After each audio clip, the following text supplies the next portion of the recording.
Hello guys, જય શ્રી કૃષ્ણ, રાધે રાધે, જય સ્વામિનારાયણ. બધાને તમારા બધાનું સ્વાગત છે આજના એક નવા બ્લોગમાં. તો આજનો બ્લોગ આપણે છે ને સ્ટાર્ટ કર્યો છે સાંજે, કેમ કે આજે આખો દિવસ કાંઈ એડિટિંગમાં નથી ને વિચાર નહોતો કે આજે બ્લોગિંગ કરીશ, પણ પછી રહી રહીને મેં કીધું સારું ચાલો આજે કરી જ લઉં. તો અહીંયા છે ને જો હું આવી ગઈ છું રિલાયન્સમાંથી ને આટલી વસ્તુ લઈને આવી છું. જો રિલાયન્સ વાળા જો કોથરીઓ આવી લેવી એને મેળ ન થતો લગતો એવું હે લઈ. ચાલો હું છે ને જો ગઈ હતી ઢોસાનું બેટર લેવા માટે, તો અચ્છા તૂટી ગયું એટલે ઓલા આમાં નાખી દીધું એવું છે. આ તૂટેલું જેવું હોય છે, હવાઈ ગયેલું જ નથી ને. થોડુંક શાક લેવાનું હતું કેમ કે શાકમાં છે ને કટોકટી હતું, થોડું ઘણું પડ્યું છે ને થોડું ઘણું નથી, એટલે પછી થોડુંક લાવી છું. ટમેટા કાકડી લેવી અને મીસુબેન હમણાં ફ્રૂટ ખાઈ જાય સવારે એટલે એના માટે લાવી છું બનાના. તો બનાનાને તો કઈ ધોવા હોય નહીં આપણે, અને જો નાન્યા બેન હોય એટલે આવું કંઈક લેવડાવે એટલે એને લેવડાવ્યું છે. અને પછી અહીંયા આપણે લઈ આવ્યા છીએ કોકોનટ ઓઇલ. તો અહીંયા છે ને આનું જે મિલ છે એમાં કાઢતા હોય ત્યાંથી લીધું છે કોકોનટ ઓઇલ. અને આમાં છે આપણા કાચા કેળા. તો કાચા કેળા છે ને કિલો 1 લાવી છું વેફર કરવા માટે, જોઈએ કેવી બને છે. સારી બનશે તો પાછા ટ્રાય કરશું. અત્યારે તો છે ને 37 ના કેજી હતા, અને પેલા માર્કેટમાં મેં 2-3 વાર પૂછ્યું તો એક કેળું છે ને 30 રૂપિયાનું કે કાચું કેળું એક કેળું. ઓહો, એટલે મેં કીધું તો વેફર તૈયાર લેવી દીધી. પણ આજે 37 ના રિલાયન્સમાં હતા તો મેં કીધું લાવ કેજી ટ્રાય કરવા દે કેવા બને છે. તો આને કઈ આપણે વોશ કરવા નથી, ચાલ ઉખેડ નાખશું સીધી. અને અહીંયા આપણે લાવ્યા છીએ પાપડ પૂરા થઈ ગયા હતા, અને આ છે ઢોસાનું બેટર.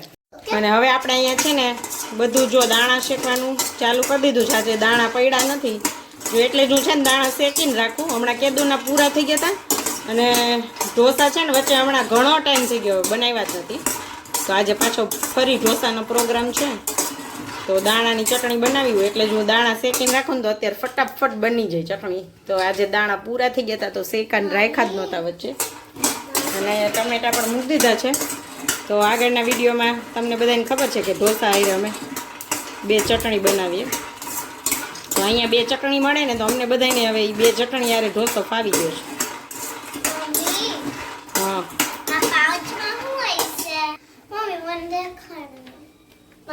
અને માન્યા જો અહીંયા પ્લેટફોર્મ ઉપર ચડીને બેઠી જો. હા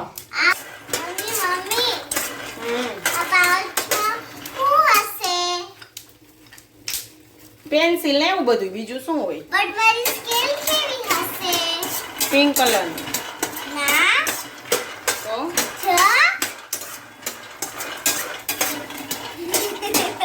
કંપાસ તોડી નાખો ને.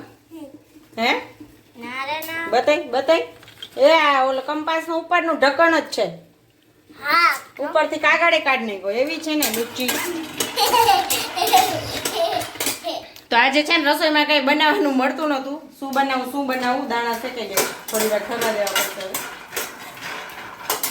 અને મને છે ને ડાપણ દાઢ ઉગે છે ને તો એ દુખે છે, એટલે શું બનાવું જ કરતી હતી. મેં કીધું બીજું કંઈ બનાવીશ તો ચોવાશે નહીં. તો થોડીક વાર વિચાર્યું રીંગણા પેડા છે, રીંગણા બટેટાનું શાક ખીચડી બનાવું. તો એ તો ખાવું ન હોય. મીસુબેનની ફરમાઈશ હતી કે મમ્મી કે ઢોસા બને તાર ગીત ચવાઈ જાય. ઢોસા ઘણો ટાઈમ થઈ ગયો બનાવ્યા જ નહોતા. વચ્ચે એકવાર અમે બહાર ખાઈ આવ્યા હતા ઢોસા, ને ઘરે તો છે ને ઘણા ટાઈમથી બનાવ્યા નહોતા, કેમ કે વચ્ચે બહુ ખાધા હતા ને તો પછી બનાવ્યા જ નહોતા, ઈચ્છા જ નહોતી ખાવાની. એવું ઘણો ટાઈમ થઈ ગયો ને એટલે હવે પાછું વળી એમ થાય ખાઈ એમ.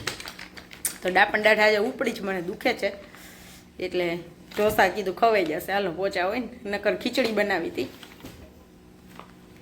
ચાલો બહારથી આવીને સીધું દાણા શેકવા નાખ્યા ને ઓલું કર્યું ટમેટા થઈ જાય ને એટલી વાર દાણા ઠરી જાય ને પછી ચટણી બનાવી નાખો ને પછી ગરમ ઢોસા. તો હજી નિકુંજ આવ્યા નથી, હમણાં આવી જશે. ત્યાં સુધીમાં હું માન્યાબેનને છે ને સ્પેલિંગ કરાવી દઉં, અને માન્યાને 1 થી 5 ના પાડા ટેબલ્સ આવવા માંડ્યા હે ને. તો 1 થી 4 સુધી તો એને આવડતા હતા, કરાવ્યા તમે, પણ ઘણા ટાઈમથી છે ને 3 ને 4th નો પૂછ્યો નથી. તો એ પહેલાં પૂછી લો ને પછી 5th નો કરાવી. તો 5th નો તો બહુ ઇઝી છે, માન્ય આવડી જશે હે ને, આવડી જશે. 5th નો બહુ ઇઝી છે. અને મીસુ વાંચે છે, એને છે કાલે ટેસ્ટ એટલે એ રૂમમાં વાંચે છે. તો મીસુને હમણાં પછી એને મળાવું. મીસુ વિડીયોમાં ને તો છે ને આવતી જ નથી. એ કાં સૂતી હોય કાં સ્કૂલે ગઈ હોય અને આ બેન મારે ભેગા ભેગા જ હોય એટલે એ હોય બધે જો એટલે એવું હોય બધું. મીસુ બેન અમારા આઘા પાછા હોય એટલે આજે છે ને હમણાં વાંચી લે ને એટલે તમને લોકોને મળાવીશ. તો સારું ચાલો હું બનાવી લઉં ચટણીયું. હાલે હું છે ને પેલા માન્યા તને ટેબલ પૂછી લો લા. Okay mummy. બોલ તો 3. ચાલો જોવો છે ને માન્યા મીસુ જમવા બેસી ગયું છે. ઢોસા ગરમા ગરમ હે ને 5-6 તો 2 વચ્ચે વયા ગયા નહીં. બે રોજ 6 રોટલી ખાઈ જાય છે તો 10 ઢોસા ખાઈ જાય. એ નિકુંજ પણ આવી ગયા છે. નિકુંજ જય શ્રી કૃષ્ણ. જય શ્રી કૃષ્ણ અને કેમ છો બધા? બધા મજામાં. મજામાં? બઢિયા હે સબ લોગ. તો અહીંયા આપણે ઢોસા બનાવવાનું ચાલુ છે. તો લોઢીને જરાક સાફ કરીને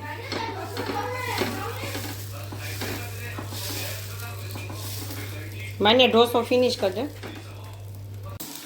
હેલો ગાઈસ, તો અહીંયા છે નેક્સ્ટ ડેની સવાર અને સવારમાં ટિફિન માટે અહીંયા મેં જો રીંગણા છે ને ફ્રાય કરવા માટે રાખી દીધા છે. તો આજે ભરીને શાક નહીં પણ કંઈક અલગ મસાલાવાળું શાક બનાવવું છે. ભરેલો મસાલો જ યુઝ કરશું પણ આજે મસાલો ખતમ છે, નહીં તો હું ડબ્બો ભરીને ફ્રીજમાં રાખું છું. તો અહીંયા આપણે માંડવીના દાણા અને તલ લઈ લીધા છે અને ક્રશ કરી નાખીશ અને એનો મસાલો બનાવીશ. અને અહીંયા હવે થોડીક વાર છે રીંગણાને હજી સહેજ વાર એવા ફ્રાય થવા દઈશ. તો આ શાક છે ને પાણી વગરનું એટલું મસ્ત ટેસ્ટી બને. જો અહીંયા આપણું શાક પણ બનીને રેડી થઈ ગયું છે.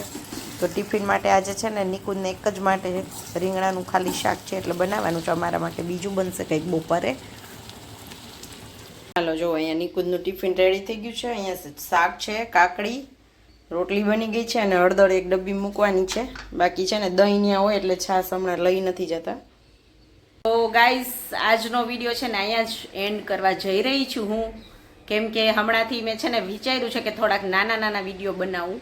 નાના વિડીયો એટલે કે 10 મિનિટની અંદરના હોય એવા 7, 8, 9 મિનિટના. પહેલાંના જે વિડીયો હતા એ 12 મિનિટ, 13 મિનિટ, 16, 17 મિનિટ, મતલબ જે રીતે શૂટ થયું હોય ને એ રીતે હું બનાવતી હતી, લોંગ વિડીયો બનાવતી હતી. તો આપણા જે રેગ્યુલર વ્યુઅર્સ હોય ને ડેઈલી વિડીયો જોતા હોય એ લોકો પહેલાંના લોંગ વિડીયોમાં કમ્ફર્ટેબલ છો કે નાના વિડીયોમાં, જરા કોમેન્ટ કરીને કહેજો તો મને ખબર પડે કે મારે કઈ ટાઈપના વિડીયો બનાવવા એમ.